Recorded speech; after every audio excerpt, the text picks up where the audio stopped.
Hello दोस्तों, मैं आप सभी लोगों का अपने यूट्यूब चैनल पर स्वागत करता हूं। दोस्तों, आप लोगों की रीट लेवल 1 की फाइनल कट ऑफ को लेकर के जो बहुत सारे सवाल आ रहे हैं कि सर फाइनल कट ऑफ कितनी रहेगी, फाइनल कट ऑफ कितनी रहेगी।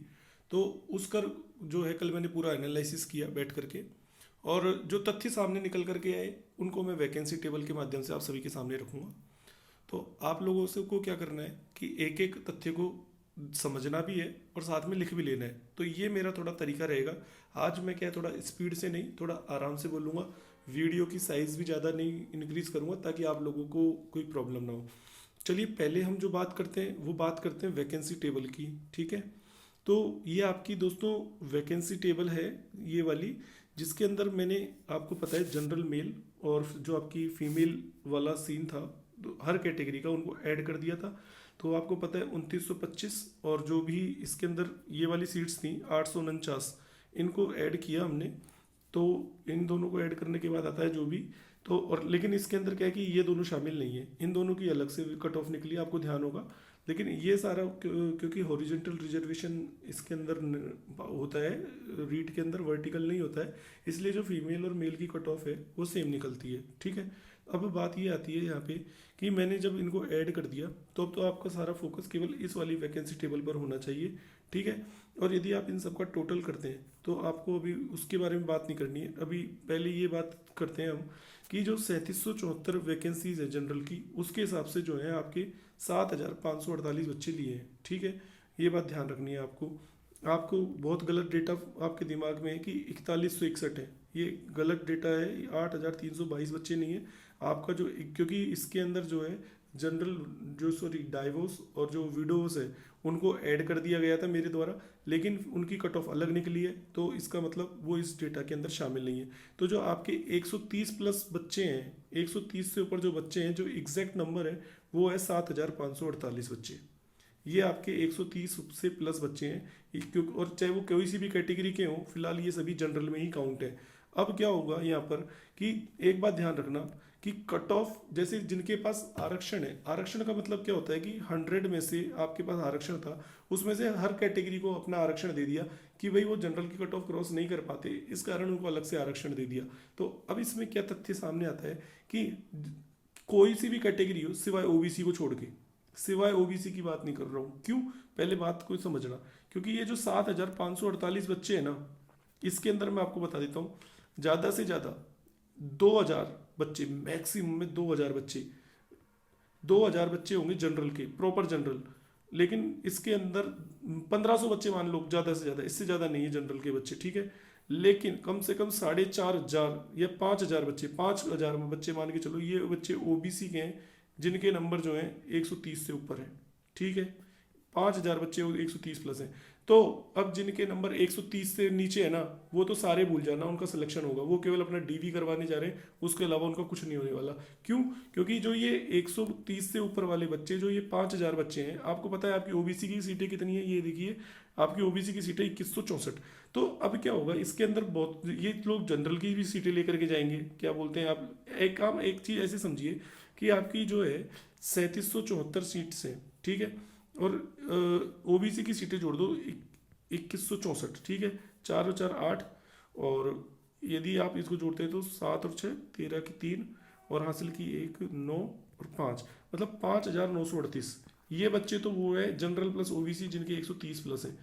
ठीक है, तो नहीं सॉरी, ये तो वो बच्चे हैं, क्या बोलते हैं, जिन हमारे पास ये तो वैकेंसीज हैं जनरल प्लस ओबीसी की मिला करके। और और अभी तो इसमें कई बच्चे ईडब्ल्यूएस के भी हैं, एससी एसटी के भी हैं, लेकिन मैं ये मान रहा हूँ कि ये सारी सीटें जो है जनरल और जनरल और ओबीसी के पास ही जा रही है। एक भी बच्चा इसमें ईडब्ल्यूएस का या अदर कैटेगरी का नहीं आ रहा है, एक समझाने की दृष्टि से समझना इस बात को।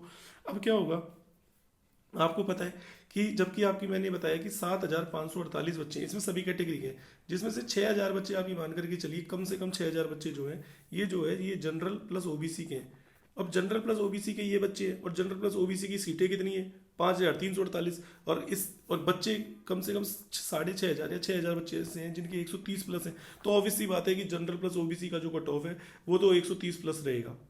बात 130 प्लस की नहीं है, अभी कहाँ जाके रुकेगा वो भी बात को समझ लेना। देखो जो 130 से नीचे है ना वो तो मान करके चलना, ओबीसी हो चाहे जनरल हो, सॉरी जनरल तो मानना ही मत, लेकिन जो ओबीसी का बच्चा हो जिसकी 130 से नीचे हो ना, वो केवल अपना डीवी करवाने जा रहा है, उसके अलावा उसका कोई इसके अंदर वो नहीं है, वो डीवी करवाए ना करवाए। और एक बात बता दूं, जब कट ऑफ गिरेगी भी ना तब भी 130 से नीचे तो नहीं आएगी, ये भी ध्यान रखना, चाहे पहली वेटिंग लिस्ट हो चाहे दूसरी वेटिंग लिस्ट हो, ये बात भी आपको मैं अभी बता देता हूँ, ठीक है।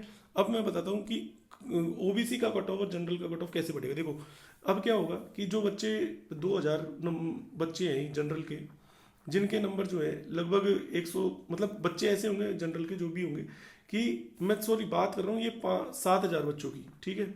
7,000 में से ऐसे कितने जो भी सॉरी 6,000 बच्चे जनरल प्लस ओबीसी के, ऐसे बच्चे जिनके जो नंबर हैं वो जिनके भी नंबर 135 प्लस हैं, हमें भी ये पता करना होगा कि पहले 135 प्लस कितने बच्चे हैं। तो 135 प्लस यदि आप देखेंगे ना तो 135 प्लस जो बच्चों की संख्या होगी दोस्तों वो 3,000 का मैं डेटा मान रहा हूँ कि कम से कम 135 प्लस भी है, कम से कम 3,000 बच्चे तो होंगे आप लोग, 3,000 नहीं तो 2,000 बच्चे आप मान करके चलो कि 135 से ऊपर है। तो ये 2,000 बच्चे जो हैं, अब इसमें से क्या है, ये 2,000 जो बच्चे हैं इनको सबको अपनी मनपसंद की जगह मिल जाएगी, 135 से ऊपर वालों को अपनी मनपसंद की लोकेशन मिल जाएगी। लेकिन अब क्या होगा, ओबीसी के अंदर क्या होगा कि जो इनको अपनी मनपसंद जगह नहीं मिलेगी ना डिस्ट्रिक्ट वाइज, तो फिर क्या होगा, उनकी पोस्ट प्रेफरेंस के हिसाब से उनको अपनी कैटेगरी की सीट लेंगे। तो इस तरह क्या होगा कि वो जनरल की सीटें तो छोड़ते जाएंगे और ओबीसी की लेते जाएंगे। लेकिन यहाँ से क्या हुआ कि ओबीसी की जो कट ऑफ है वो 127 से प्लस इंक्रीज होती जाएगी। क्यों? क्योंकि पहले जो प्रेफरेंस मिलेगी वो 127 वाले को मिलेगी कि 135 वाले को मिलेगी, पहले प्रेफरेंस 33 से 134 वाले को 135 वाले को मिलेगी। तो इस कारण क्या होगा कि ओबीसी का कट ऑफ कम से कम 6 से 7 नंबर इंक्रीज होगा, 133 से कम ओबीसी का कट ऑफ नहीं जाएगा, ये आप देख लेना। और क्या बोलते हैं, जनरल का जो कट ऑफ है वो हम अभी डिसाइड करेंगे कि क्या हो सकता है, क्योंकि जनरल के कट ऑफ के बाद जो भी डिसाइड करेगा वो भी ओबीसी करेगा। लेकिन ओबीसी का जो कट ऑफ होगा ना कम से कम 133 से कम नहीं होगा, फाइनल कट ऑफ ये आप देख लेना। तो क्यों? क्योंकि जब 130 से ऊपर वाले बच्चे ही, एक बात बताइए, ओबीसी के कम से कम 5,000, ओबीसी की खुद की 5,000 बच्चे हैं 130 से ऊपर, ओबीसी की सीटें कितनी है 2164। और सॉरी आप तो ये मान के चलिए, सॉरी ये जो ओबीसी के बच्चे हैं ना, जो ओबीसी के बच्चे 2164, ये जो 4328 बच्चे हैं ना, ये वाले बच्चे, ये सब 130 से नीचे वाले हैं, ये 130 से सब नीचे वाले हैं। तो जब 130 से नीचे वाले ना, ये सारे बाहर हैं, ये बाहर हैं सारे, ध्यान रखना, ये सब डीवी करवाने जा रहे हैं, क्योंकि यही तो रिजर्वेशन का कमाल है, यही तो आपको इससे, अभी तो ये जो सीट है जो जनरल ओबीसी के बच्चे अभी तो उनको जनरल में काउंट किया है ना, क्योंकि उन्होंने जनरल की कट ऑफ क्रॉस की है। लेकिन अब क्या होगा कि जब कट ऑफ आएगी ना फाइनल, तो वो अपनी कैटेगरी की सीट ले करके या फिर जिसको अपनी लोकेशन के हिसाब से वो उसको अकॉर्डिंग आएगी। तो आप ये मान के चलो कि ये सारे बच्चे तो बाहर ही 4328। अब ठीक है, ये सारी बात हो गई। तो अब मैंने आपको बता दिया कि ओबीसी और जनरल का जो कट ऑफ है ना वो किस प्रकार डिसाइड होगा। लेकिन ओबीसी का जो कट ऑफ है वो 133 से नीचे नहीं रहने वाला मेरे हिसाब से। बाकी देखते हैं क्या होता है आगे, हो सकता है 134 भी चला जाए, 135 भी चला जाए ओबीसी का। उस केस में क्या होगा कि जनरल का कट ऑफ सबसे हाई रहना है, वो तो ऑब्वियसली बात है। क्यों? क्योंकि जनरल से ही तो बाकी रिजर्वेशन की चीज, बाकी कैटेगरी को रिजर्वेशन मिलता है। और जनरल की सीटें कितनी है 3774, सीधी सी बात है। तो 3774 सीट, अब आप ये देख लो कि 3,774 बच्चे कितनी कट ऑफ पे खत्म हो रहे हैं, मतलब 137 पर खत्म हो रहे हैं कि 138 पर खत्म हो रहे हैं कि 135 पर खत्म हो रहे हैं। तो आप ये मान के चलो 135 से ऊपर यदि 3,774 बच्चे हैं तो ऑब्वियसली बात है कट ऑफ आपकी 135 हो गई। यदि 136 पर खत्म हो रहे हैं तो 136 हो गई। अब ये दोस्तों आप समझ गए होंगे मैं क्या कहना चाहता हूँ। 3774 बच्चे वरीयता सूची में जहाँ खत्म हो रहे हैं ऊपर से, वही जनरल का कट ऑफ हो जाएगा, ठीक है। लेकिन अब इसमें क्या होगा कि जब 3774 में हर बच्चा जनरल की सीट नहीं लेगा, मान लो 3774वां बच्चा है जो जनरल से सिलेक्ट हो रहा है और वो ओबीसी कैटेगरी का है, तो और उसके 135, उसके क्या बोलते हैं कि 135 नंबर है, ठीक है। अब उसको पता है कि वो जैसे बाड़मेर का है, ऑब्वियसली बात है कि यदि वो बाड़मेर का है तो उसको जो लोकेशन मिलेगी वो क्या बोलते हैं, कम से वो जो सबसे नीचे वाला जिला है ना वो वाली मिलेगी, उसको बाड़मेर नहीं मिलने वाला। तो वो उस सिचुएशन में क्या करेगा कि उसको खुद की मनपसंद की सीट चाहिए तो वो आरक्षण का फायदा लेगा और खुद की एक सीट उड़ाएगा। इस तरह क्या होगा कि वो जनरल की बच्चे जनरल की सीटें छोड़ते जाएंगे और जनरल की सीटें खाली होती जाएगी और उसमें जनरल के बच्चे ऐड होते जाएंगे। तो ज़्यादा से ज़्यादा मैं ये मानता हूँ कि ओबीसी है ना, कम से कम जनरल की आप ये मान करके चलिए कि 500 सीटें खाएगी कम से कम, मतलब 3,000 सीटें जो रहेगी ना, 3,000 जो बच्चे होंगे ये केवल जनरल के होंगे, ठीक है। अब मैं ये बात करना चाह रहा था कि जनरल के ऐसे बच्चे जिनके भी नंबर है ना 135 से ऊपर है ना, वो सारे सिलेक्ट हैं, और जनरल के जो बच्चे हैं ना कि 135 का जो फिगर है, मेरे हिसाब से कम जनरल के ऐसे 2000 बच्चे होंगे, 2000 बच्चे 135 प्लस होंगे। बाकी क्या बोलते हैं कि कम से कम 1500 बच्चे तो ऐसे हैं ओबीसी के जिनके नंबर जो है 135 से ऊपर है। सीधी से ओवर बात ये है। तो ये जो 1500 बच्चे हैं में से कम 500 बच्चे यदि जनरल की सीट ले भी लेंगे, तब भी कम से कम 1000 बच्चे जो है ना आपके, वो खुद की कैटेगरी की सीट उड़ाएंगे 2164 में से। इस कारण ये कट ऑफ और ज़्यादा बढ़ जाएगी और वो वे पहुंचेगी वहीं 133 134। आप देख लेना, फाइनल रिजल्ट आए, आप लोगों को पूरी बात समझ में आ गई। अब बात करते हैं कि ईडब्ल्यूएस और एमबीसी, एससी और एसटी, इनका कट ऑफ का सीन देखो। मैंने पहले ही बताया था कि पश्चिमी राजस्थान के अंदर ओबीसी कैटेगरी जहाँ पर पेपर लीक हुआ है, जो भी है वो सब पूर्वी पश्चिमी राजस्थान में। पूर्वी राजस्थान के अंदर चीटिंग नहीं हुई है, हुई भी होगी तो इतनी ज़्यादा नहीं हुई होगी। और फिर दूसरी बात यहाँ पर क्या है कि ईडब्ल्यूएस का रिजर्वेशन पहली बार जुड़ा है और ईडब्ल्यूएस में बच्चों के इतने ज़्यादा नंबर भी नहीं है। मुझे पता है कितने बच्चों के कितने नंबर हैं ईडब्ल्यूएस के अंदर। यदि आप देखे जाए ना तो 135 से ऊपर जो ईडब्ल्यूएस है वो 300 बच्चे भी नहीं है, मैक्सिमम बता रहा हूँ 300 बच्चे भी नहीं है। एससी और एसटी आप दोनों को मिला लोगे ना 100 बच्चे नहीं मिलने वाले आपको 135 से ऊपर। तो ऑब्वियस सी बात है कि जो सबसे, जब भी तो ईडब्ल्यूएस का कट ऑफ 124 गया है, नहीं तो ईडब्ल्यूएस का कट ऑफ आप ये समझो कि 130 भी चला जा सकता था। लेकिन क्यों नहीं गया? क्योंकि अभी 2 गुना अभी उनके पास जो है ना, आप ये मान करके चलिए कि ईडब्ल्यूएस की जो सीटें उनको भरनी थी ना 124 वाला, ये वाला जो फिगर है, तो 124 में जो 2100 क्या बोलते हैं, सॉरी ये तो कट ऑफ है, मतलब ईडब्ल्यूएस की जो 1061 सीटें हैं ना, उसको भरने के लिए दोस्तों उनके पास 130 प्लस बच्चे भी नहीं है। इसलिए 130 प्लस स्टूडेंट नहीं, इसलिए उसको भरने के लिए जो है उनको कट ऑफ को गिराना पड़ा है। अब ये जो ईडब्ल्यूएस का कट ऑफ है ना फाइनल, मैं बता रहा हूँ आपको 127 128 से ज़्यादा नहीं जाएगा। क्यों? क्योंकि आप ये मान के चलिए कि 124 से प्लस, ये 124 प्लस जो बच्चे हैं, मतलब अभी फिलहाल जो 124 प्लस जो बच्चे हैं, सॉरी आप ऐसे समझिए कि कुछ बहुत सारे बच्चे हैं ना जनरल में भी शामिल है। ईडब्ल्यूएस के ऐसे कम से कम 300 बच्चे होंगे जो अभी फिलहाल जनरल में सिलेक्ट हुए हैं, जिनके 130 से प्लस है। 130 से प्लस जो है वो जनरल के जो बच्चे हैं ना, जनरल ईडब्ल्यूएस के 300 बच्चे कम से कम वो जनरल में शामिल है। लेकिन अभी क्या है कि 300 के अलावा जो 1800 बच्चे हैं ना, ये जो 1800 बच्चे हैं, ये सारे के सारे 124 से लेकर के 130 के बीच में लटक रहे ईडब्ल्यूएस के। ठीक है, अब क्या होगा कि ये सारे 1800 बच्चे हैं ना, तो ऑब्वियस सी बात है कि 1061 सीटें हैं। तो अब क्या होगा, ईडब्ल्यूएस के जो 300 बच्चे हैं ना, वो भी जनरल की सीट खा जाएंगे, वो ले जाएंगे, तो वो जनरल से सिलेक्ट हो जाएंगे सारे के सारे। उनको अपनी मनपसंद लोकेशन मिल ही जाएगी, 135 प्लस जो भी होंगे या जो भी होंगे, 130 प्लस जो भी होंगे ना। क्यों? क्योंकि उनको मनपसंद लोकेशन मिल जाएगी। और यदि किसी को नहीं भी मिलेगी ना, तो मेरे को पता है ना मिल जाएगी, क्योंकि हर जिले के अंदर इतनी सीट्स हैं, हर जिले के अंदर 25-25 30 सीट, मतलब 40-40 सीटें हैं ओबीसी इसकी ईडब्ल्यूएस की। तो एक जिले से कितने बच्चे होंगे? ज़्यादा से ज़्यादा 5 बच्चे 6 बच्चे, सबको अपनी लोकेशन मिल ही जाएगी, कोई प्रॉब्लम नहीं होगी।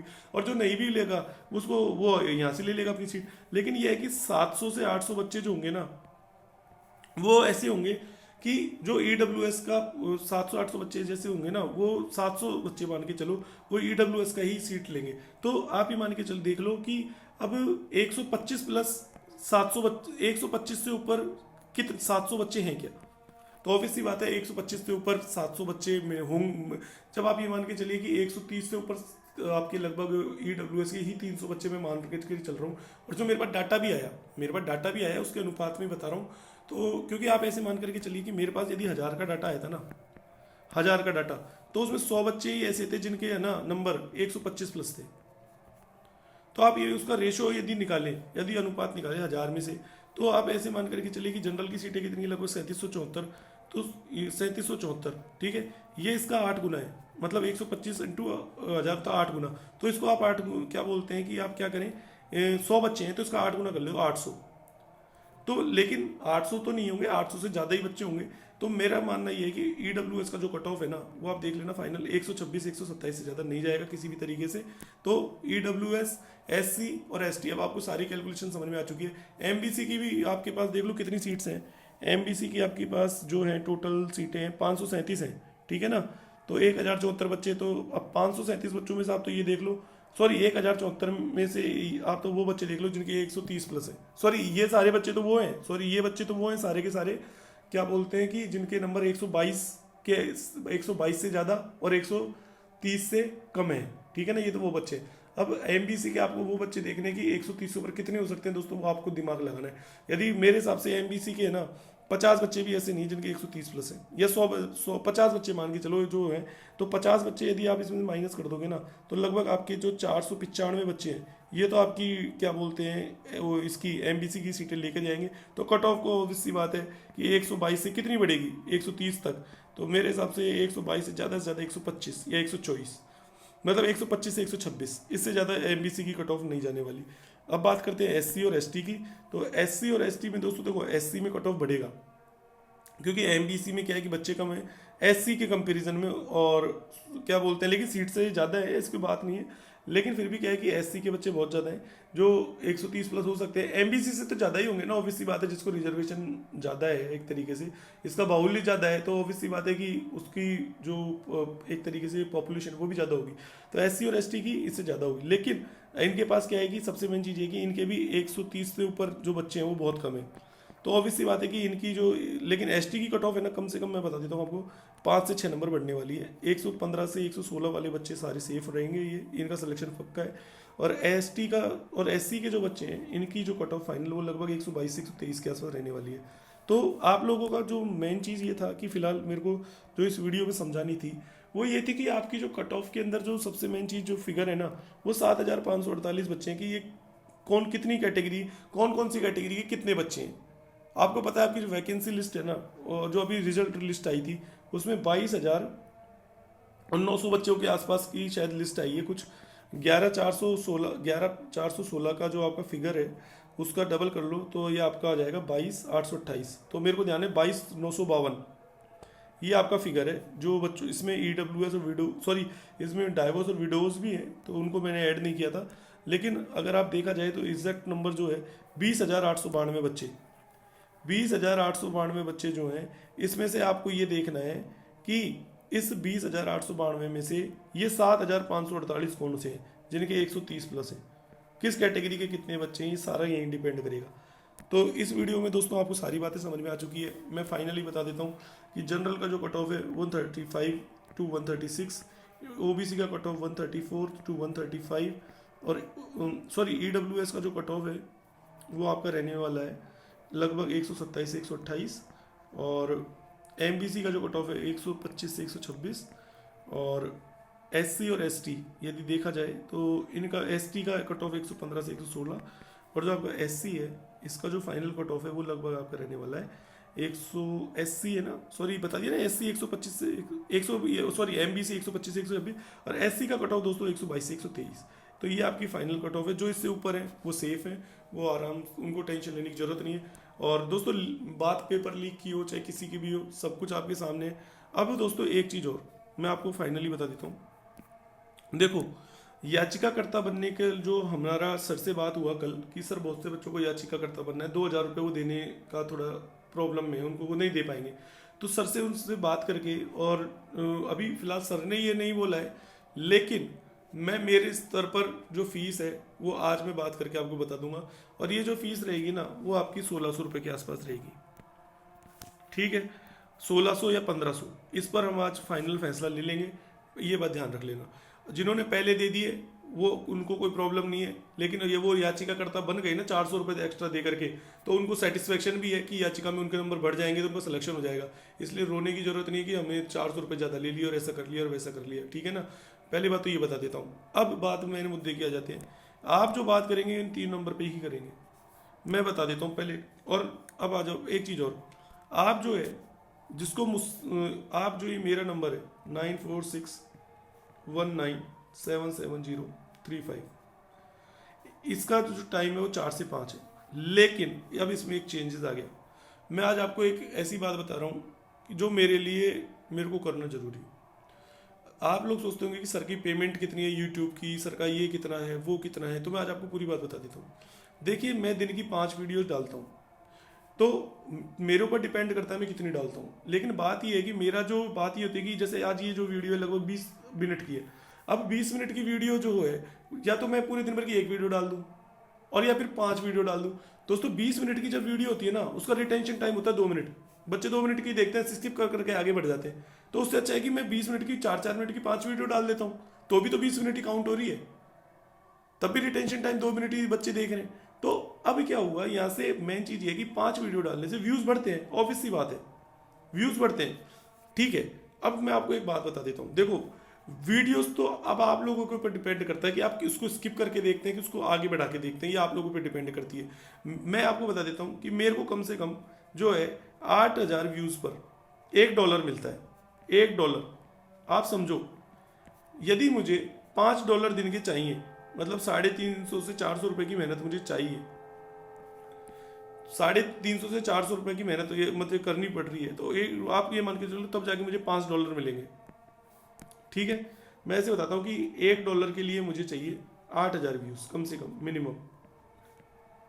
अभी फिलहाल जो मेरी चैनल की ग्रोथ है, हो सकता है कभी कंपनी 4,000 पे भी $1 देने लग जाए, वो चैनल की ग्रोथ पर है, वो व्यूज पर डिपेंड करता है कि रिटेंशन टाइम पर डिपेंड करता है। ठीक है, अब मेन चीज ये है कि जब 8,000 पे $1 मिल रहा है, मेरे जो दिन भर के व्यूज हैं, टोटल काउंट होते हैं एक दिन के, वो होते हैं लगभग 50,000।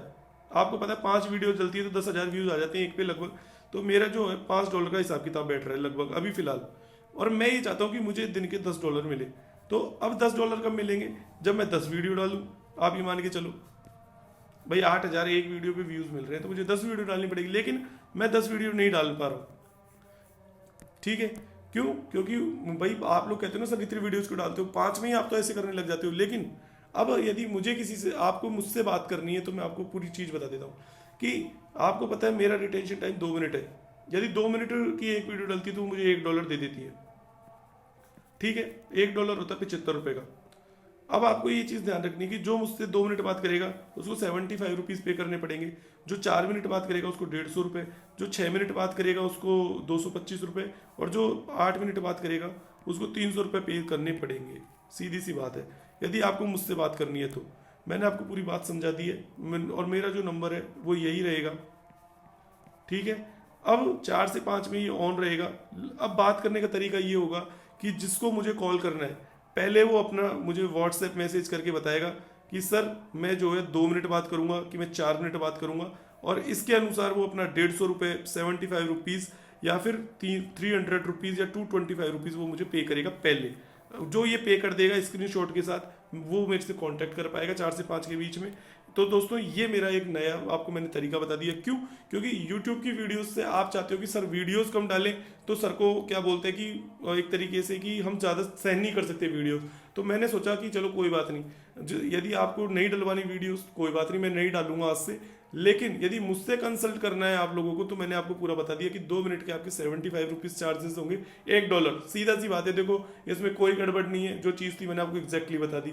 आप कह सकते हो कि मैं एक पैसों का लालच है या जो भी है वो आपकी कीमत है। दोस्तों मेरे टाइम की कीमत है, फ्री का टाइम नहीं है मेरा, बस बात इतनी सी है। टाइम की कीमत होती है, और मुझे पढ़ना भी होता है, मुझे और भी काम करने होते हैं, मैं आप लोगों की गालियाँ भी सुनता हूँ, सारे काम करता हूँ। तो अब उसके जो कीमत है वो ये है कि अब आप लोगों पे डिपेंड करता है आप मुझे कितना डॉलर दे करके कितनी बात करना चाहते हैं। जो कीमत मैं यूट्यूब पर, क्योंकि मैं वीडियोस भी तो नहीं डालूंगा ना यूट्यूब पर, आप ये भी तो सोचिए कि सर वीडियोस भी तो नहीं डाल रहे हैं। तो या तो आप वीडियोस देख लें या ना देखें, जो भी है, तो वीडियोस डलवा लें, या फिर मुझसे बात ना करें। अब आपके पास 2 ऑप्शन है कि जो मुझसे बात करेगा उसको पे करना पड़ेगा, और जो नहीं, जिसका लगता है कि नहीं सर से बात करने की जरूरत नहीं है, अनिकेत जी और इनसे बात करने से काम हो जाएगा, तो वो अनिकेत जी से बात करें और उनको पेमेंट कर देना, जो भी करना है अपने हिसाब से।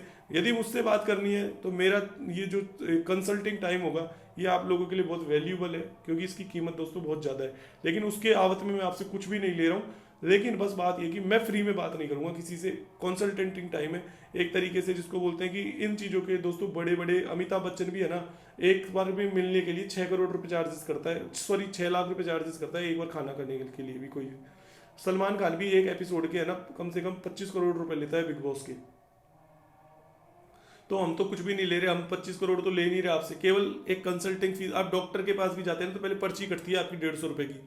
तो बस ये जो चैनल है ना ये प्रोफेशनल है, आप इसको हल्के में ना लेना कभी भी। और मुझे किसी से कोई बात करने का शौक नहीं है, मैं आपको सच्ची बता रहा हूँ। मैं इतने लोगों को ब्लॉक कर देता हूँ, बहुत अच्छे अच्छे लोग हैं जो मुझसे अच्छे से बात करते हैं, मुझे ब्लॉक करना पड़ता है। भाई मेरे को पास टाइम नहीं है, I have no time to converse you. यदि मेरे पास टाइम होगा तो फिर जिस दिन मेरे पास फ्री टाइम होगा ना, वो मैं यूट्यूब पर लाइव आके आपसे चर्चा करूंगा। लेकिन ये मेरा वर्किंग टाइम है, और वर्किंग टाइम आपको पता है कि संडे से लेकर के, सॉरी मंडे से लेकर के और सैटरडे तक एक वर्किंग टाइम होता है इंसान का, जहाँ पर वो 15 से 16 घंटे काम करता है। तो मेरे वर्किंग टाइम में यदि आप डिस्टर्ब करोगे तो आपको उसका पे करना पड़ेगा। और यदि आप वर्किंग टाइम में डिस्टर्ब नहीं करना चाहते तो संडे को आपको फ्री मैं 4 से 5 सिम ऑन कर दूंगा। अब आप लोग बता देना कि आपको क्या डिसाइड करना है। लेकिन यदि मुझसे ही बात करके आपको सारा काम करना है और वर्किंग डेज के अंदर ही, तो दोस्तों आपको पेमेंट करना पड़ेगा, इसमें कोई गलत नहीं है। और यदि अब बात यह है ना कि आप कॉल कितने भी कर लोगे और सिम चलो 24 घंटे ऑन रहेगी, अब सिम बंद ही नहीं होगी मेरी, लेकिन बात यह है कि आप कितने ही कॉल कर लेना, हजारों कॉल कर लेना, मैं कॉल ही अटेंड नहीं करूंगा। प्रॉब्लम ये है, मैं बात ही उसी बंदे से करूंगा जो मुझे क्या बोलते हैं कि व्हाट्सएप पे पेमेंट प्लस अपना टाइम बता देगा कि सर मुझे इतनी देर बात करनी है और उसका चार्जेस ही है। और हाँ, इसमें एक चीज़ ये होगी, यदि किसी बंदे की बात से मैं इम्प्रेस हुआ और मुझे लगा कि हाँ यार इस बंदे ने वास्तव में इससे बात करके मुझे बहुत अच्छा लगा, तो फिर या कोई बच्चा हो या बच्ची हो जो भी, या फिर कोई मेरा भाई बहन हो जिसको लगा है कि मुझे कि यार वास्तव में इसने मुझे कुछ सिखाया है, तो मैं उसका जो पेमेंट वो मुझे सेंड करेगा ना, हैंड टू हैंड उसको फ़ोन पे या गूगल पे या फिर पेटीएम उसको हैंड टू हैंड कर दूंगा, ताकि मुझे भी कुछ सीखने को मिला, तो उसका पेमेंट मैं करूँगा आप लोगों को। अब आपके ऊपर डिपेंड करता है कि आप मुझे क्या सिखाते हो और मैं आपको क्या सिखाता हूँ। ये एक हमारा तरीका होगा बात करने का। ठीक है, तो दोस्तों इस वीडियो में फिलहाल इतना ही। आप सभी जो है, महाशिवरात्रि है आज, जाएं भगवान शिव जी के मंदिर में, आराम से पूजा पाठ करें, बात करें भगवान से जा करके, मतलब बात इन द सेंस कि उनका दर्शन करें, प्रार्थना करें कि भगवान आप लोगों की सारी मनोकामनाएं पूरी करें और आप लोगों के साथ कभी भी कोई गलत ना हो, कभी कोई अत्याचार ना हो। मेरी आप लोगों के लिए यही दुआएं हैं। तो फिलहाल इस वीडियो में इतना ही। धन्यवाद।